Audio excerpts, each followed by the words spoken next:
आज आहे मम्मीचा बर्थडे आणि आम्ही आज जातोय जीवदानी मंदिर. सो आईची खूप इच्छा होती की तिला जीवदानी मंदिरला जायचं आहे, म्हणून आम्ही सकाळी 5:30ला उठून रेडी वगैरे होऊन सकाळी 7:30ची ट्रेन पकडली आहे आणि विरारला उतरलोय. सो विरारवरून तुम्हाला 20 रुपीज शेअरिंग मिळते आणि तुम्हाला ती जीवदानी मंदिराजवळच सोडते. सो इथून तुम्हाला 2 ऑप्शन्स आहेत. एक तुम्ही पायऱ्यांनी जाऊ शकता आणि दुसरं ऑप्शन आहे रोपवेने. सो ऑब्व्हियसली आमच्याबरोबर आई होती, त्यामुळे आम्ही चालत तर जाऊ शकत नव्हतो, कारण 1300 पायऱ्या आहेत आणि तेवढं ती चालू शकत नव्हती. ती तरी आम्हाला म्हणत होती की मी तेवढी स्ट्रॉंग आहे, मी चालू शकते, बट आम्हाला ती रिस्क घ्यायची नव्हती, म्हणून आम्ही रोपवे चूज केलं. 250 रुपये तुम्हाला रिटर्न रोपवेची तिकीट मिळते.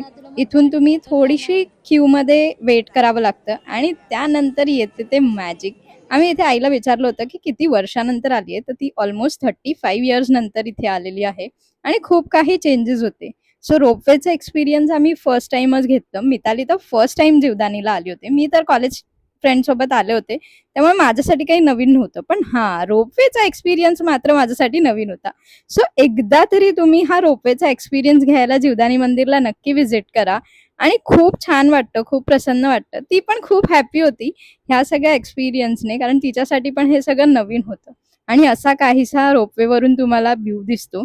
लगेचच रोपवेमधनं उतरल्यावर तुम्हाला देवीचं दर्शन होईल आणि खूप सुंदर दर्शन होतं. आणि मग इथून आम्ही पुढे प्रसाद घेतला, प्रसाद थोडासा खाल्ला आणि मग परतीच्या प्रवासाला आम्ही निघालो. आणि असं होतं आईचा बर्थडे मॉर्निंग. तुम्ही तुमच्या आईला कधी नेताय नक्की कमेंटमध्ये सांगा.